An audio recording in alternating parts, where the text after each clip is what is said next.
The Eagles are working out a former first-round pick with strong ties to O-line coach Jeff Stoutland. Is this an acquisition the Birds should make happen? And Seth Joyner says the main weakness on the team is linebacker, but Nakobe Dean is ready to prove all the haters wrong. Plus, could Dallas Goedert be used more like a receiver next season? Let's talk about it. But first, let's run it.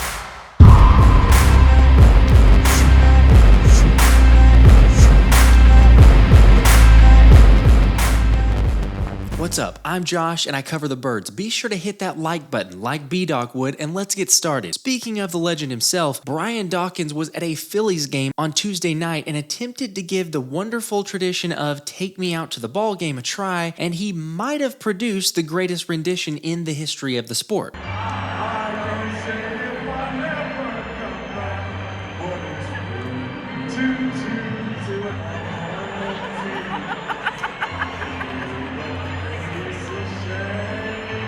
To be fair, performing like that in front of a large crowd has to be super stressful, and hey, even Superman has a kryptonite. But while we're talking about weaknesses, another Eagles great, Seth Joyner, went on Jacob Sports saying he believes that the Birds are overlooking the linebacker position, which is a massive mistake. I'd argue, well, my weaknesses are actually strengths. Okay, sure. There are legit questions at linebacker, and you could say acquisitions like a Patrick Queen or Isaiah Simmons, both of whom have been linked to Philly, would provide more of a surefire bet today, but I'm intrigued to see what our supposed weaknesses can do because, as linebacker Nakobe Dean said yesterday, the opportunities are endless. Anything that is available for me to do, I don't strive to just be a player. I don't strive to be an extra in this movie. I strive to be the main character. I feel like you should always strive to be the best version of yourself. I feel like if you go in throughout the season and throughout my career and I'm the best version of myself, the rest will take care of itself. Nakobe went on to say that he's enjoyed getting to know defensive coordinator Sean Desai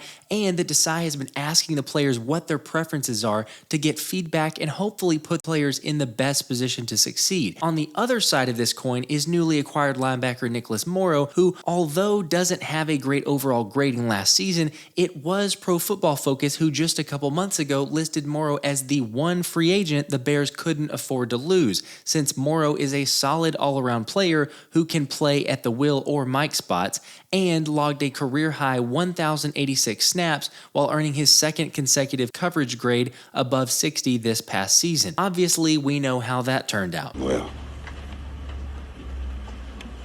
bye. Who knows? Their loss could possibly be our gain. I'm excited to see Morrow in action. I'm also not concerned about Dean at all. I'm kind of leaning towards the Eagles starting training camp with Morrow as the listed starter and then determining whether or not they need to make a move after camp. But what do you guys think? Will Morrow end up being the starter along with Dean, or is Howie going to make another move? One move that Howie appears to be considering is adding offensive line depth after Jordan Schultz reported that veteran offensive lineman DJ Fluker was working out for the Eagles yesterday and that Fluker has lost over 40 pounds while working tirelessly to get in shape. I'm not gonna lie, this gets me excited. Not that I think he's vying for a starting job or anything, but this is a dude who was the 11th overall pick in 2013 and was coached by none other than Jeff Stoutland himself. Fluker's success in college and his initial potential success in the NFL can be credited to Stout, so the idea of bringing back the former All-American is enticing. Plus, as we've seen, Nick Sirianni loves relationships, and the head coach is also familiar with Fluker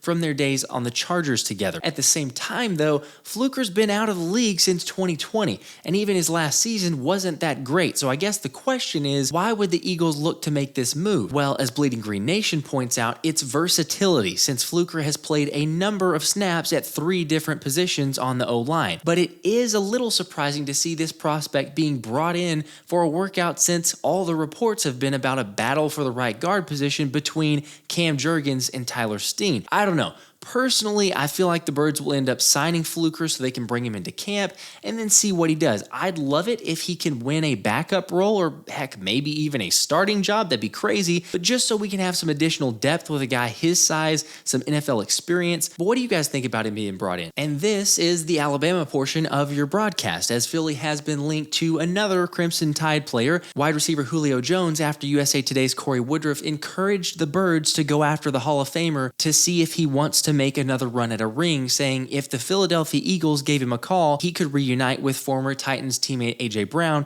and give Philadelphia a spectacular depth addition to its receiving group. Jones's health has been a point of concern in recent seasons, but Philadelphia is deep enough at the position to give the former Atlanta Falcons star the limited snaps he'd need to really make an impact and stay as healthy as possible. While the Eagles have a very good receiver room as it is, adding Jones is the kind of luxury move a team like this makes to further elevate its Super Bowl potential. That's interesting, and if you remember, it was Darius Slay who was campaigning for Julio 2 years ago, but that was 2 years ago. Don't get me wrong, I loved Julio in his prime, but at this point, what's he going to be if Philly brings him in? A wide receiver 3? I don't think so. Maybe a 4th option, but I guess it goes back to the original question, would he be willing to sign up for that? But what's your vote, in or out on Julio? Let's move on.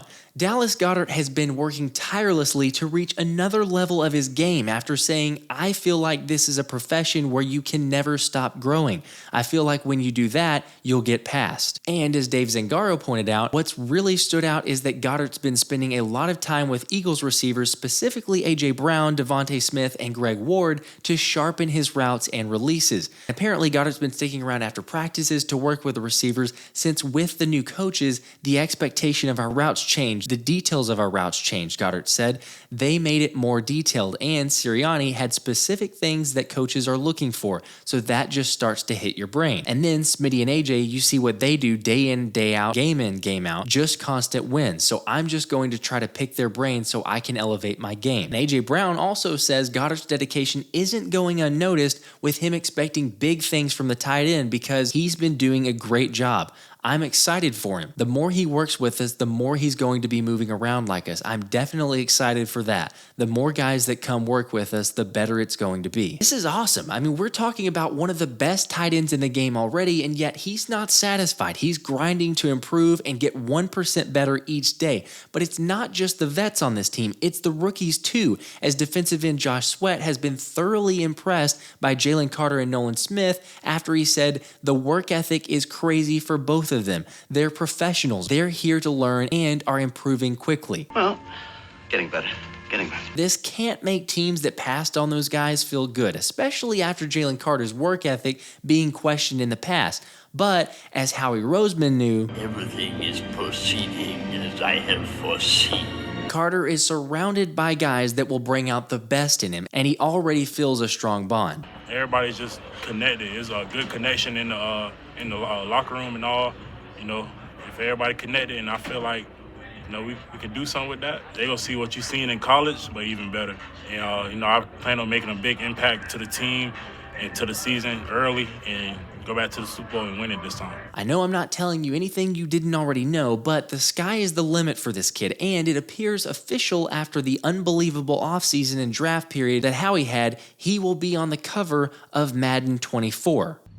What? For those that aren't sure, you can relax. He's not going to be on the cover, so no Madden curse to worry about there, but let's keep going. All right, in case you haven't seen it already, Howie Roseman went on Pro Football Talk with Mike Florio, where he discussed all things Eagles until Florio went off script and began pressing the Eagles GM about Jonathan Gannon and the whole tampering allegations of illegally being in contact with the Cardinals, but after multiple attempts to no avail, Howie had had enough. If I was making a list of top 5 conspiracy theorists around the National Football League, you would be on. I don't know that you'd be one. I don't want to appoint you as one, but you would definitely be top 5.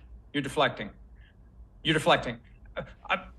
Should it not be taken as a surprise that the announcement was made minutes before round 1 began? Didn't you even chuckle at that? Good Lord, they're announcing this to the world literally minutes before the draft starts. It is possible that's when resolution came, right? Well, I guess that's possible. Look, I get it, and if you watch the entire interview, it is a little curious on why Howie won't say anything, so there's probably something there, because where there's smoke, there's fire, but leave it to Florio to be labeled a conspiracy theorist because he has some pretty outlandish takes in the past, although there wasn't any conspiracy around the Washington Commanders potentially having to look for a new name after the U.S. Patent and Trademark Office denied the trademark application for the NFL's Washington Commanders, citing 2 2 reasons. 1, an existing trademark for the Commanders Classic, and 2, pending applications filed by a DC area man. So basically, we've got this one dude who went in and filed ahead of the Washington Commanders for a trademark and now can just sit on it while he waits for a king's ransom. I guess it's back to the Washington. Why did I get bleep? Okay, maybe the Washington football team then, until someone can figure out something here, although it is worth noting that the Washington Post identified this man as a Mr. McCauley who apparently says he has no intention of keeping the trademark and would gladly hand it over for free. Sure, thanks, mister. We'll see if he actually holds true to his word, but I can't help but laugh at the series of unfortunate events that the Nameless team always seems to find itself in.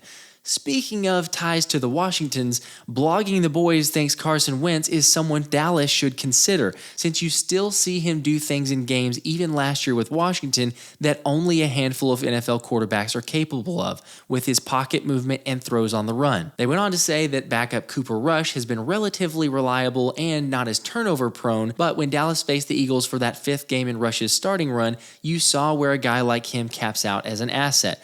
He simply isn't good enough to compete against elite opposition. A guy like Wentz may be scarier in some situations, but on a good day, he might give you more hope against the cream of the NFL crop. I don't get it. This is nuts, and I say, please move forward with that, Cowboys. I love the fact that they even say he might give you more hope and may be scarier. Wentz used to be a good player, don't get me wrong, but I just think he doesn't have the mental part of the game to consistently lead a team to playing winning football. So sure, go for it, Dallas. Would it scare anyone here if they got Wentz and let's say, for example, Dak got hurt, forcing Wentz into action? It wouldn't me. This has been the Philly Special.